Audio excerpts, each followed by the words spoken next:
Hello बोल ना। लिलिया गे तोरा तुमन मेजमान और देखलियो गे। हाँ रे हमर घर देखिए आयल छे। तू बियाह करबी गे? हाँ रे। आरो बय हम तोरा बिना केना रहबो गे?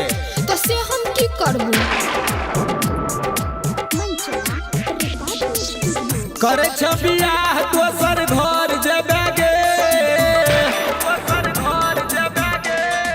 नहीं जाइए की?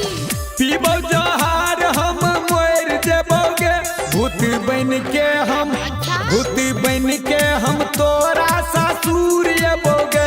हगे मिलैला तोरा ससुर एबो गे।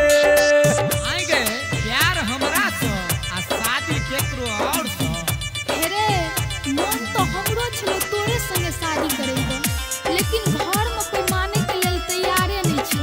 बोल एमे हमर की कसूर छै? गे सुनै छी दिल में बसा के हमर दिल तोड़ देले। दोसर के मेहंदी अपन हाथ लगेले।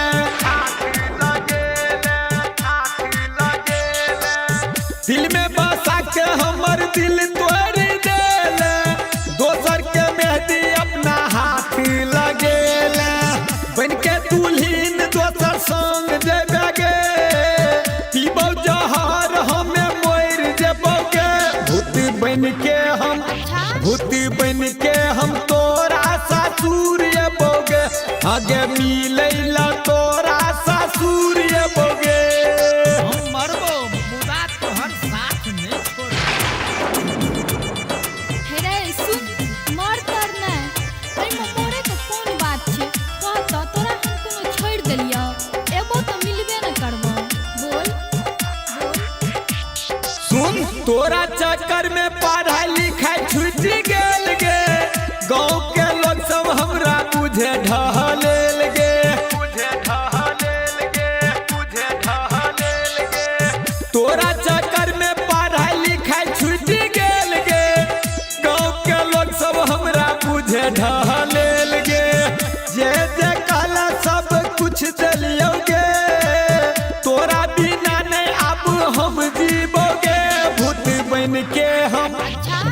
बन के हम तोरा ससुर एबोगे। तोरा मिलैला हमें ससुर एबोगे। गे हम तो तोरे चक्कर में बर्बाद भ गेलियो। हेरे एमे बर्बाद होय के कोन बात छै? समय के साथ साथ इंसान के सब कुछ बदले छै। आ ककरो सोचल बात आइ तक नहीं भेले आ नहीं तोहर हेतौ।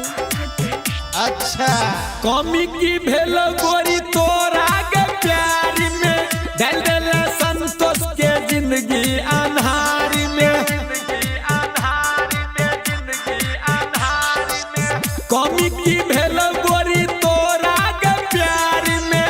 डाल देला जिंदगी संतोष के अन्हार में। साचे कहै छियौ मर जेबोगे। तोरा से दूर हम नहीं रहबोगे। भूत बन के हम तोरा ससुर एबोगे। आगे मिलैला तोरा ससुर एबोगे। Savaria Music.